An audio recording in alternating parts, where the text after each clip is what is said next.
How's it going, everybody? My name is LuckyBunz. In today's video, we're going to be covering the top budget Pokemon to power up in Pokemon GO in 2025. It has been a few years since I last updated this video, and I also promised that I would prioritize this if my best Pokemon to power up video got 1,000 likes.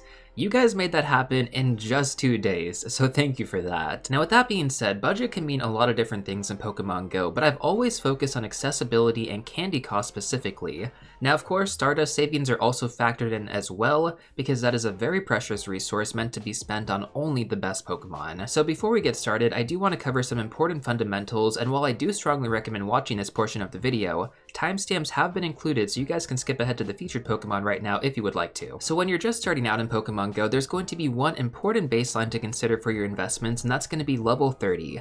Now I'm not talking about your trainer level, but I'm actually talking about the level of your Pokemon. At level 30, the Stardust and candy cost to power up Pokemon starts to increase quite drastically, but the CP of your Pokemon only increases at half the normal amount. When you're building temporary attackers that aren't the best in the game, you should avoid taking them past level 30. This will help you conserve more resources for better investments later on. Now with that said, some of you might not understand what I mean when I say power up a Pokemon to level 30, so let me quickly explain Pokemon levels, as I am going to be referencing these a lot throughout the video. Now the easiest way to tell the level of a Pokemon is by looking at the Stardust required to power it up. For example, Pokemon hatched and caught from raids are going to be at level 20, requiring 2,500 Stardust to power them up. If that raid Pokemon was weather boosted, it's going to be at level 25, which is 4,000 Stardust to power up. Level 30 is going to require 5,000 Stardust to power up. Catching and evolving level 30 plus meta-relevant Pokemon during certain events, regardless of IVs, is going to be an excellent strategy to build strong temporary raid teams while saving your Stardust for some of the better investments out there. Now I totally understand all of that could have been a little bit confusing, so let me put things into perspective with a visual example. Let's say, for example, you caught 2 Ralts in the wild. Ralts number 1 is going to be 76% IV, with the IVs being 12, 10, 13 at level 30. Now Ralts number 2 is going to be 96% IV, with the IVs being 15, 15, 13, but it's going to be at level 1. If you're a newer player to the game, which one should you evolve and power up? Well, the candy cost for Ralts going to Gardevoir is going to be 125, 25 to evolve it to Kirlia, and then 100 to evolve it all the way up into Gardevoir. Now let's say, for example, we wanted to put these Ralts on the same level, right? Well, if you actually wanted to power up that 96% IV to level 30, it would cost you 120,000 Stardust and 122 candy. So on the flip side, if you just decided to evolve that 76% IV Ralts, you could save all that Stardust and candy, and the extra candy savings could also be then used to evolve another high-level Ralts to Gardevoir. This would essentially give you 2 super good Fairy-type attackers, and the power difference would honestly be negligible compared to the one with 90% IVs. So what's the takeaway here? Well, it's important to remember that in the beginning of your playthrough, the goal is not to aim for perfection, but rather to focus on building a solid team of 4 to 6 attackers for each typing. Eventually, you're going to start to obtain some of the best Pokemon in the game with better IVs and slowly replace these attackers. That said, many of them are going to stay relevant for quite some time, and also help you avoid spending unnecessary Stardust. Now finally, there's going to be one more important fundamental I want to cover in regards to budget Pokemon, and that's going to be lucky Pokemon.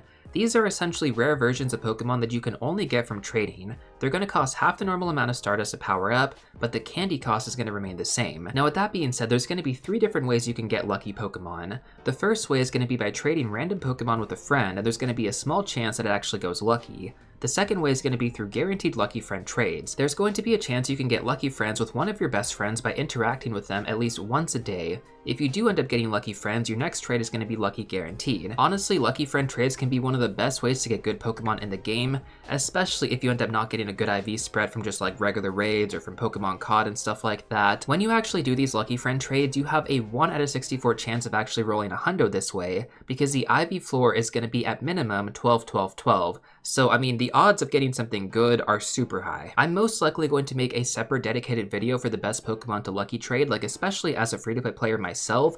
I feel like this is something that a lot of players should really take advantage of if possible. And even if you can't actually get lucky friends, there is going to be a third way, which is technically guaranteed, but this only works if you've actually gotten a combined total of less than 35 lucky trades. Niantic just recently raised this limit, it was 25 before this, and you also have to trade a Pokemon that was caught before 2020, so basically anything from 2016 to 2019. So let me go ahead and give you guys an example here. If I trade my friend who hasn't played much since 2017 a Pokemon that I caught from 2023, and then they trade me a Pokemon caught from 2017, if they have gotten under 35 lucky trades, that trade is going to be a guaranteed lucky trade. This feature has honestly been a huge help for newer players coming back into the game, and then also for veteran players too. Community Days actually started in 2018, and so for many of those 2018 and 2019 Pokemon, they could be shiny. And essentially, if you negotiate properly, you can have a win-win scenario for both the returning player and the veteran player. Anyways, that pretty much covers all the fundamentals I wanted you guys to know, and keep in mind, while some of the Pokemon mentioned on this list are going to be amazing due to accessibility currently, most of the Pokemon mentioned are going to be temporary solutions until you get better options later on in your Pokemon GO journey. And once again, if you're curious on which are the best Pokemon to power up currently, then check out this video right here. But now let's dive into the featured Pokemon. So first of all, let's go over trade evolutions. There are going to be certain Pokemon in game that get a candy discount after being traded. These are honestly some of the most budget-friendly Pokemon on this list, and you can get a stacked team of attackers for certain typings without really having to spend much candy at all. The first 4 Pokemon that we're going to talk about here are going to be Geodude, Ghastly, Abra, and Machop.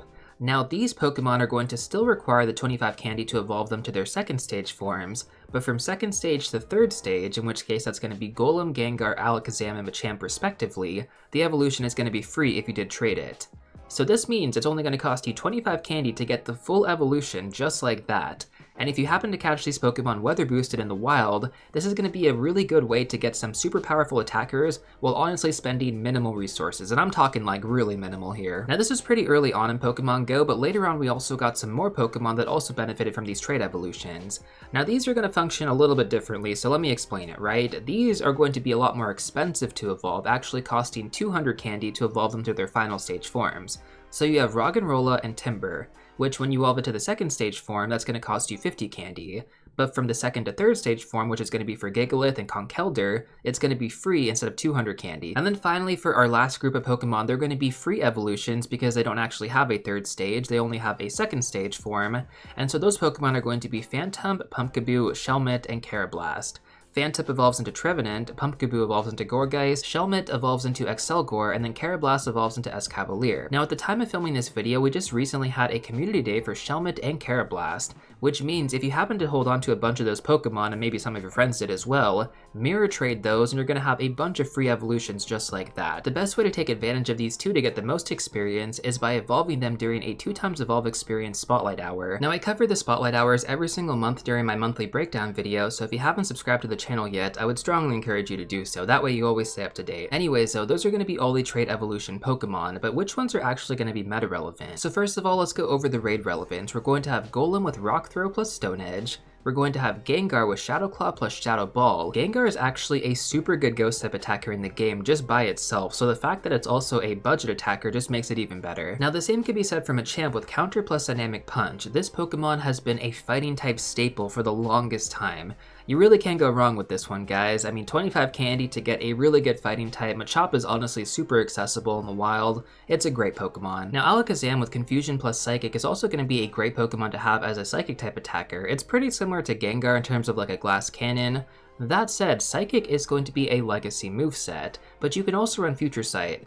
I wouldn't really use an Elite TM on this Pokemon considering that it is going to be a budget option and also really glassy. Eventually, once you get your hands on Mewtwo and especially Shadow Mewtwo, this Pokemon is totally going to get replaced. Now following that, we're also going to have Gigalith with Smackdown plus Meteor Beam. And pretty similar to how I talked about Alakazam, Meteor Beam is also going to be a legacy moveset. And so if you want to run an alternate moveset, Rock Slide is going to be a great option as well. Once again, I would not really recommend using Elite TMs on these Pokemon. Finally, we have Conkeldurr with Counter plus Dynamic Punch. This one is going to be slightly better than Machamp, so if you are able to get this, I definitely do recommend it over Machamp. Although in terms of accessibility, I do find that Machop is a lot more available in the wild. Now when it comes down to meta relevance for PvP, there's only one Pokemon I really want to talk about. Technically, Gengar and Machamp both have relevance in the Great League and the Ultra League metas, but they both require legacy movesets, and given that this is going to be a budget video, I don't really want to recommend them for that reason. So with that said, the main Pokemon I want to focus on here is going to be Trevenant, which has relevance in the Great League and the Ultra League.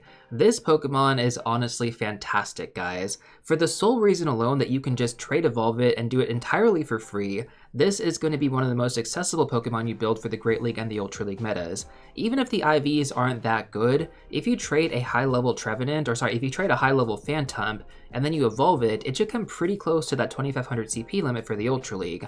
Now, Ultra League is a lot more difficult to build than the Great League for obvious reasons, but when it comes down to Trevenant, you can do it for both League formats, and that's just one more Pokemon that you now have on your roster, and especially as a newer player just getting into PvP, I think this Pokemon is honestly super good. It's maintained its meta relevance for quite a long time. So yeah, top recommendation all around. Like, even if this wasn't a budget video, this Pokemon would still be a good recommendation for both of those metas. Now following that, let's talk about Eevee and its 8 evolutions next. So it's only going to cost you 25 candy to evolve Eevee, but each evolution is going to have a different evolution method without the name trick. Now for those of you unfamiliar, you can actually bypass the typical evolution requirement by using the name trick, but you can only do this once. So I would only recommend using this once you get a 100% IV Eevee, or you get a rank 1 for the Great League or the Ultra League respectively in PvP. So with that being said, let me quickly go over how to evolve Eevee with the name trick and then also without the name trick. So with the name trick for Vaporeon, you want to go with Rainer, for Jolteon Sparky, Flareon Pyro, Espeon Sakura, Umbreon Tomeo, Leafeon Linnea,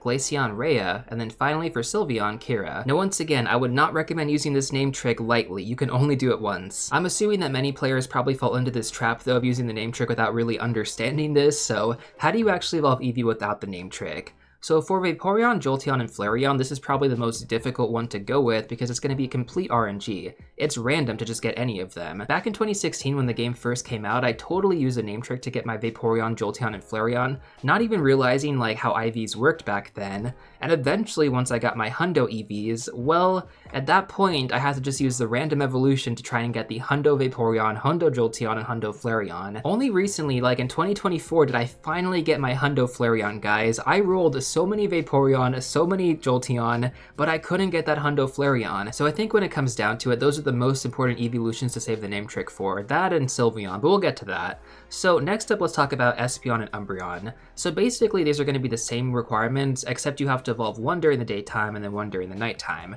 Espeon during the daytime and Umbreon during the nighttime, but for both of them you have to walk 10 kilometers with Eevee as your buddy. One really common mistake that a lot of players make is that after they walk 10 kilometers with Eevee as their buddy, they go to evolve it without Eevee being their buddy, and I don't think it actually works that way. So Eevee has to be your buddy when you go to the evolution for either Espeon or Umbreon. Now for Glaceon and Leafeon, these are probably the easiest evolutions by far. For Glaceon, just evolve it under a Glacial Lure module, and for Leafeon, just evolve it under a Mossy Lure module. Super simple. Now, Sylveon is by far, in my opinion, outside of Vaporeon, Jolteon, and Flareon, the most difficult evolution to go for, and that's because you have to earn 70 hearts with Eevee as your buddy, basically getting it to Great Buddy status, which, I mean, for those of you that aren't familiar with the whole buddy feature, it is very tedious. I think it is. And so when you eventually get that Hundo or potentially even like a good PvP IV spread for Sylveon, you definitely want to use a name trick. I would recommend the Hundo, but of course it's totally up to you. Now, for every evolution except for Vaporeon, Jolteon, and Flareon, the silhouette is going to match the respective evolution. Now, I do believe if you actually have the requirement to evolve both Espeon and Sylveon, for example, at the same time, it is going to give you 2 different silhouette options. So just make sure you check that before you evolve your Eevee into their respective evolution, or you might end up messing it up. If you have any more questions about the evolutions, let me know in the comment section down below. I know it can be kind of confusing, but hopefully all of that did make sense. Now let's talk about the meta relevance for these Pokemon. Now I do want to specify, I'm not going to go over PvP relevance for these evolutions because every single one of the relevant ones does require a legacy moveset, and given that this is going to be a budget video, I just didn't feel like that was worth including. But keep in mind, Vaporeon, Umbreon, and Sylveon are all relevant in the Great League and Ultra League. So with that being said, let's talk about the raid relevance for these Pokemon. Now when it comes down to Vaporeon, you want to go with Water Gun plus Aqua Tail or Hydro Pump. Now for Vaporeon, I want you to keep in mind, we do actually have a better water type budget option later on in the video, so I don't think this one is as worthy as it used to be. Jolteon though, this one is actually a lot better because there aren't that many electric type options in terms of budget. So I mean, I think this one's pretty good. You want to go with Thundershot plus Thunderbolt on this one. Now Flareon is actually a pretty good budget fire type attacker with Fire Spin plus Overheat or Flamethrower. This one definitely gets my stamp of approval. Espeon as well, honestly really good Psychic type budget option with Confusion plus Psychic. I think if you don't want to go with Alakazam, this one's going to be a great option as well. Now Leafeon, honestly, there's a lot better budget grass type options out there, so I'm not going to recommend this one as much, but if you wanted to go with it, Razor Leaf plus Leaf Blade is going to be the recommended moveset. Now Glaceon, this is the best budget ice type attacker in my opinion with Frost Breath plus Avalanche. This used to actually be one of the top ice type attackers in the game, and so when it comes down to it, I think if you wanted to get the most out of your Eeveelutions, Glaceon by far is probably the best one out of all 8. And then finally we have Sylveon with Charm plus Dazzling Gleam, but once again, due to the difficult evolution requirement, I'm not really going to recommend this. If you want to go for it, you can, but 70 hearts per Eeveelution, man, that is a lot. Now following that, let's go over the 50 candy evolutions. These ones are really good in terms of accessibility, so that's why I'm recommending them. Most of these Pokemon also have pretty good relevance as well, so even without this being like a budget-friendly video, I would probably recommend a lot of these just in general. So first of all, we have Darumaka evolving into Darmanitan with Fire Fang plus Overheat. Currently, this is the best budget fire type attacker in the game right now. You also have his cousin Galarian Darmanitan with Ice Fang plus Avalanche, basically functions off the same exact candy, which is really nice. And considering that is one of the best top non-shadow ice type attackers in the game just by itself, that is going to be an excellent Pokemon to take advantage of. Now earlier on I did mention with Vaporeon that we were going to have a better water type for this budget video, and that's going to be Krabby evolving into Kingler. Now we just recently had a Kingler Gigantamax raid day, and even without that we have Krabby available in Dynamax raids, and so whether or not you got it from either of those or just in the wild just by itself, this Pokemon, when evolved into Kingler, is going to be super good to use as a budget water type. You want to go with Bubble plus Crab Hammer, so no legacy movesets right there. So if you happen to get this Pokemon from the recent Gigantamax raids, it's going to be an excellent investment. Next up we have Snubbull, which evolves into Granbull. This Pokemon has honestly been quite common over a lot of events, and I think just in general. For the moveset you want to go with Charm plus Play Rough, and it's going to be the best budget fairy type attacker in the game. Honestly, Granbull is a bit of a glass cannon, but considering that your other options out there all require a ton more candy, I think it's pretty good for the time being, at least temporarily, right?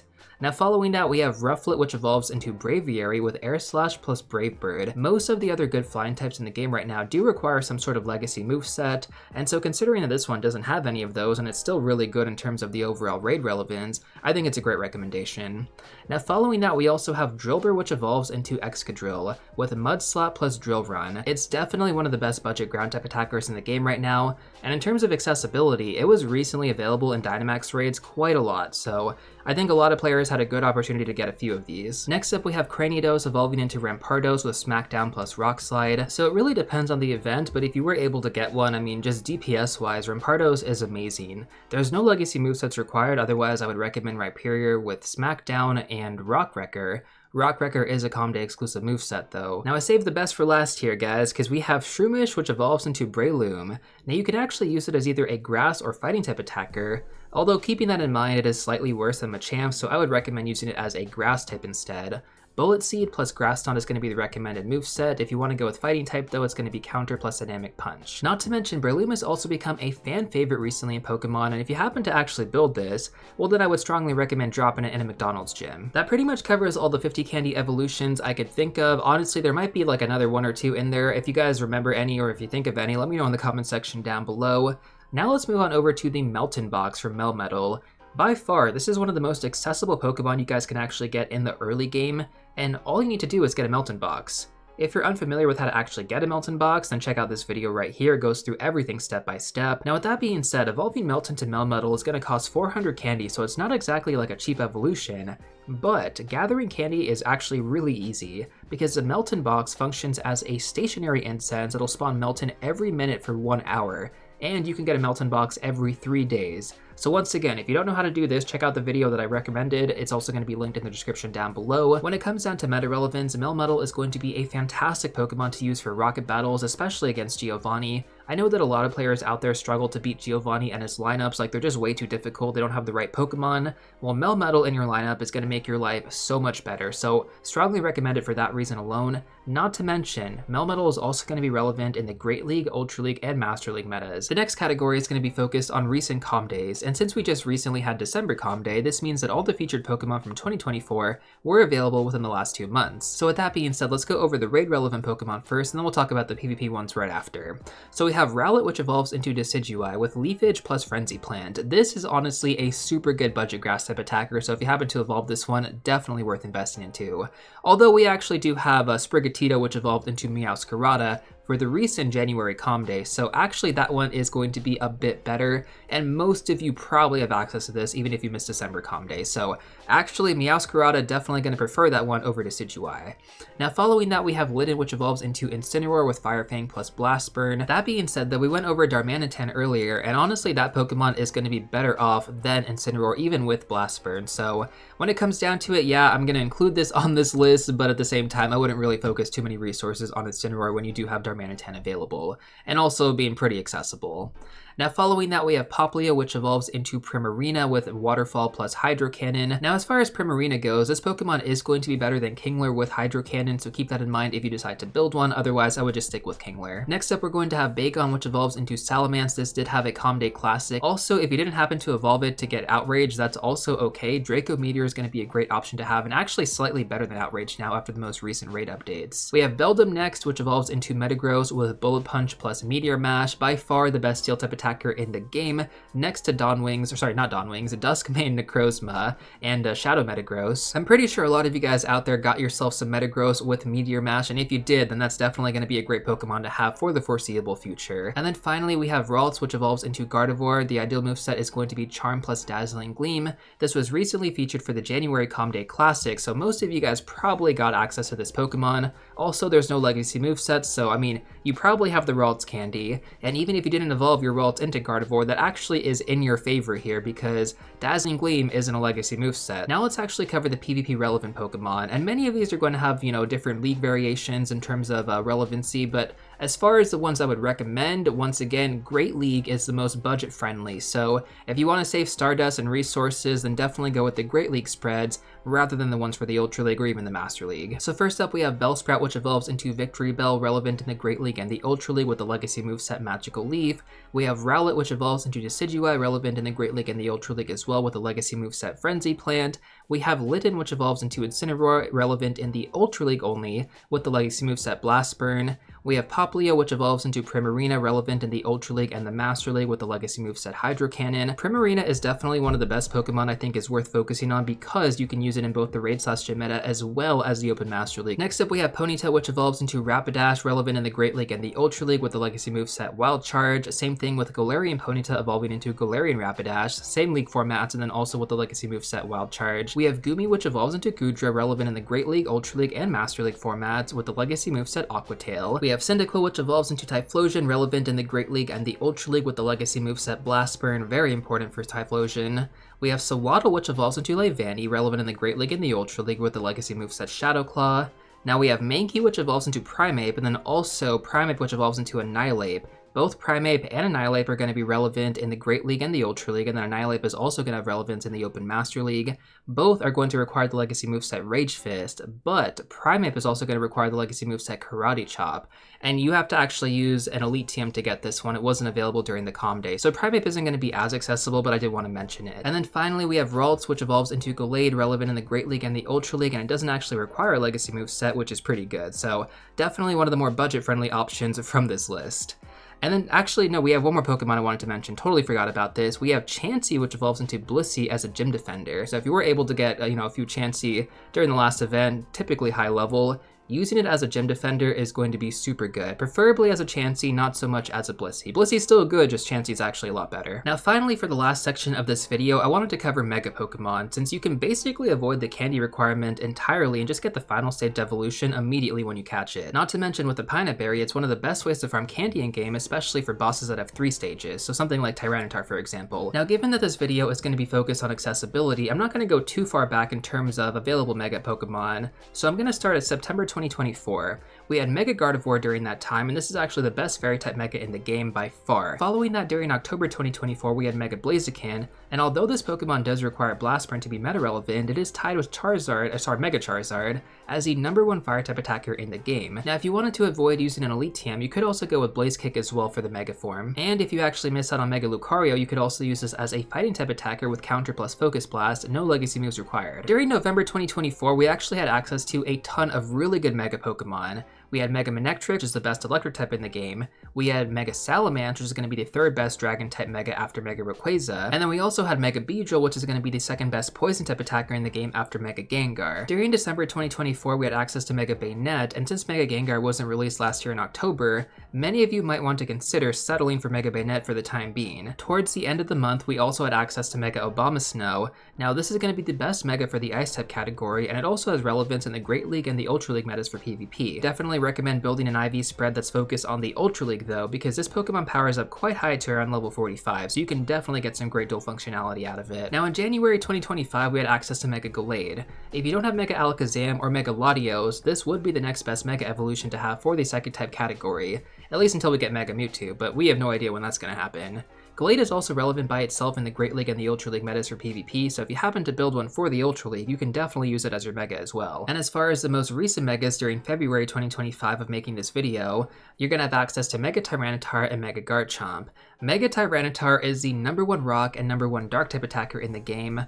Although with that being said, if you want to run Mega Tyranitar as a top rock type, you need to have the Legacy Fast move Smackdown. If you just want to run Mega Tyranitar as a dark type, you can stick with Bite plus Brutal Swing. That being said though, Tyranitar by itself is one of the best non-shadow, non-mega options for dark types as well, so if you happen to grab extras from these Mega Raids, this will definitely be a solid way to build a super good dark type raid team. And then we also have Mega Garchomp, which is the second best Mega for both ground and dragon types. If you happen to miss out on Primal Groudon or Mega Rayquaza, you're going to be happy that you grabbed this. That pretty much covers all the recent Mega Pokemon I wanted to go over. As always, I do kind of feel like these Pokemon are worth mentioning because of accessibility reasons, just being so recent in Pokemon Go.